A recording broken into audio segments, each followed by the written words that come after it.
Counselling का definition. Second हमने देखा पेशेंट काउंसलिंग के क्या क्या बेनिफिट्स हो सकते हैं, क्या क्या फायदे हो सकते हैं।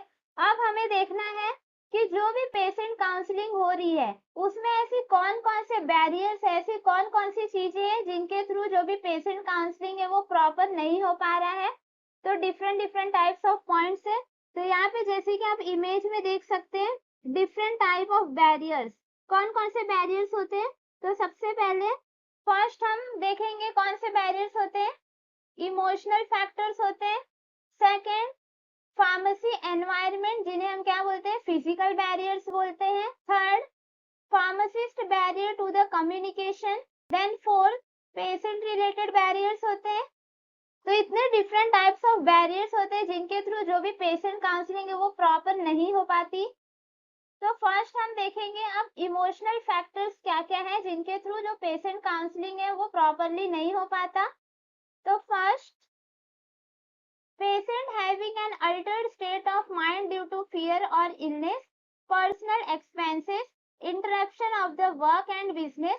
People are more inclined to trust or respond positively to another person if they have an emotionally satisfying relationship with them. Therefore, communicating the social support is also important. अब इमोशनल फैक्टर्स क्या होता है, जैसे कि समझ लो कोई एक patient है, वो डॉक्टर के पास गए, तो मतलब कभी कभी ऐसा होता है कि किसी बॉडी के किसी अदर पार्ट पे अगर कुछ प्रॉब्लम हो गई है तो हम जेंट्स डॉक्टर्स को नहीं बता सकते। अगर पेशेंट लेडीज है तो उन्हें कैसा फील होता है, थोड़ा डिफरेंट टाइप फील होता है कि हम डॉक्टर से कैसे बताएं कि हमें ये प्रॉब्लम हुई है। तो वहां पे वो अनकंफर्टेबल होते हैं और साथ ही साथ में उन्हें क्या होता है, फियर होता है, मतलब डर होता है कि हम कैसे बताएं कि कहीं कुछ ज्यादा प्रॉब्लम तो नहीं हो गई है। तो ये सारी जितनी भी फियर्स होते हैं या फिर जितनी भी ये सारी प्रॉब्लम्स होती है तो कहीं ना कहीं किसके थ्रू होता है, ये अल्टर्ड स्टेट ऑफ माइंड की वजह से होता है। मीन्स हम ऐसा सोचने लगते हैं कि हम डॉक्टर्स को कैसे बताएं या फिर डॉक्टर कैसे चेक करेंगे। तो ये सारी जितनी भी चीजें होती है किसके थ्रू होती है, इमोशंस के थ्रू होती है। मतलब इमोशनल फैक्टर्स जो रहते हैं वो पेशेंट काउंसलिंग में बैरियर का काम करते हैं कि इस वजह से क्या होता है, जो भी पेशेंट है वो प्रॉपरली अपने डिजीज को, अपने प्रॉब्लम को डॉक्टर से शेयर नहीं कर पाते, अपने फैमिली मेंबर से शेयर नहीं कर पाते। तो ये भी एक बैरियर है किसका, पेशेंट काउंसलिंग का। नेक्स्ट अब हम देखेंगे फार्मेसी एनवायरनमेंट। अब फार्मेसी एनवायरनमेंट कैसे बैरियर का काम करती है पेशेंट काउंसलिंग के लिए। तो first environmental factor in pharmacy such as lack of privacy, insufficient space and absence of furniture between the pharmacist and the patient during the counseling prevent the effective communication between the patient and the pharmacist. अब pharmacy environment मतलब क्या होता है, जैसे कि समझ लो patient counselling हो रही है तो पेशेंट काउंसलिंग के लिए प्रॉपरली स्पेस होना चाहिए पेशेंट के लिए और फार्मासिस्ट के लिए या फिर पेशेंट के लिए और डॉक्टर्स के लिए। देन प्रॉपर स्पेस होना चाहिए, प्रॉपर बेंचेस होने चाहिए पेशेंट को बैठने के लिए, फार्मासिस्ट को बैठने के लिए। और मोस्ट इम्पॉर्टेंट जो होती है वो क्या होती है, प्राइवेसी होती है। मीन्स अगर लैक ऑफ प्राइवेसी है, मीन्स प्राइवेसी की अगर वहां पे कमी है तो वहां पे डायरेक्टली जो पेशेंट रहते हैं वो फार्मासिस्ट से कोई भी अपनी बातें वो शेयर नहीं कर पाते, उन्हें कहीं ना कहीं मतलब थोड़ा अनकंफर्टेबल फील होता है। इसलिए पेशेंट काउंसलिंग के लिए मोस्ट इम्पॉर्टेंट जो है वो प्राइवेसी होनी चाहिए। मीन्स जो भी पेशेंट अपनी प्रॉब्लम फार्मासिस्ट को बता रहे हैं वो पेशेंट और फार्मासिस्ट तक ही रहना चाहिए, अनदर थर्ड पर्सन को वो बातें नहीं पता चलनी चाहिए। तो अगर लैक ऑफ प्राइवेसी है और इनसफिशिएंट स्पेस है, मतलब प्रॉपर स्पेस नहीं है पेशेंट काउंसलिंग के लिए, और जो भी बेंचेस टेबल वगैरह है वो भी एब्सेंट है, तो वहां पे क्या होता है, जो भी काउंसलिंग है वो प्रॉपर नहीं हो पाती। तो ये भी एक किसका बैरियर है, पेशेंट काउंसलिंग का एक बैरियर है फार्मेसी एनवायरनमेंट। अब थर्ड बैरियर है pharmacist barrier to the communication. First the barrier to effective communication by the pharmacist include, कौन कौन से बैरियर्स है, means first lack of time. जैसे कि समझ लो कोई पेशेंट है वो एक फार्मेसी में गए मेडिसिन लेने के लिए, तो वहां पे जो भी फार्मासिस्ट होते हैं जो मेडिसिन पेशेंट को देते हैं, तो क्या होता है कभी कभी कि पेशेंट के पास टाइम नहीं हो पाता या फिर फार्मासिस्ट के पास टाइम नहीं होता कि इतने सारे जो पेशेंट है सबको मेडिसिन दे के सारी मेडिसिन रिलेटेड इंफॉर्मेशन हर एक इंडिविजुअल पेशेंट को बताना तो वो प्रॉपरली ये चीज नहीं कर पाते, किस वजह से, लैक ऑफ टाइम के वजह से, टाइम की कमी की वजह से वो प्रॉपरली पेशेंट से बात नहीं कर पाते मेडिसिन रिलेटेड। तो ये भी एक किसका बैरियर है, पेशेंट काउंसलिंग रिलेटेड एक बैरियर है। नेक्स्ट, पुअर कम्युनिकेशन स्किल्स और लैक ऑफ कॉन्फिडेंस इन दो स्किल्स। अब सेकंड पॉइंट क्या है, फर्स्ट तो फार्मासिस्ट के पास टाइम नहीं होता, second point poor communication skill होता है या फिर लैक ऑफ कॉन्फिडेंस होता है। मीन्स फार्मासिस्ट जो है उसे मतलब प्रॉपरली बात करने नहीं आता कि पेशेंट से कैसे बात करना है हमें, तो उसका जो कम्युनिकेशन स्किल होता है वो पुअर होता है।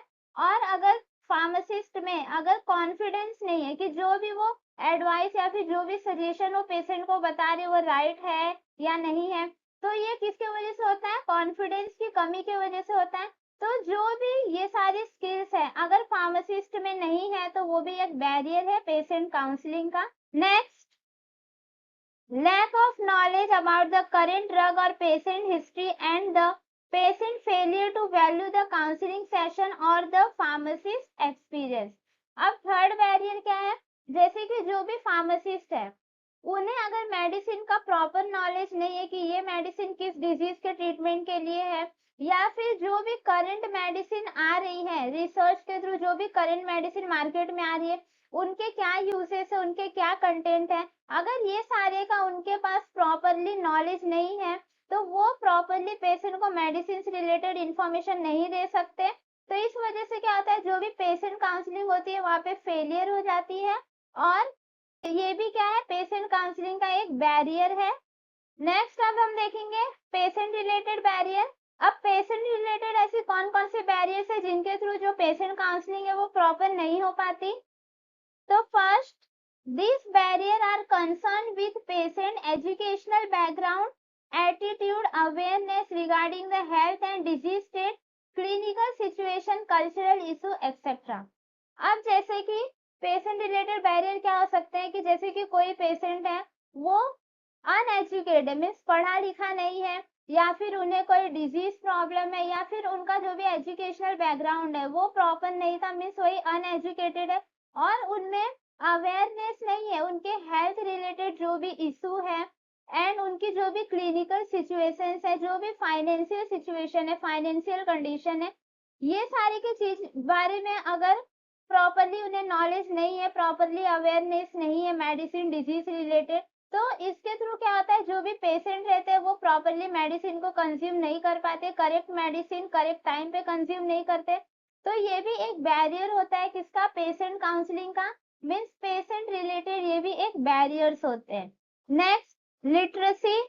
Next, lack of interest. Lack of interest means होता है जैसे कि पेशेंट जो रहते हैं उनमें इंटरेस्ट नहीं आता कि अगर उन्हें कोई डिजीज या कोई इन्फेक्शन प्रॉब्लम हुई है तो वो जो भी मेडिसिन है वो करेक्ट टाइम पे कंज्यूम करें।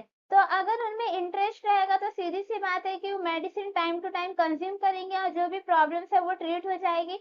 बट यहाँ पे लैक ऑफ इंटरेस्ट के वजह से जो पेशेंट काउंसलिंग है उसमें बैरियर्स आ जाते हैं। Next, physical challenge the patient and fourth, lack of trust.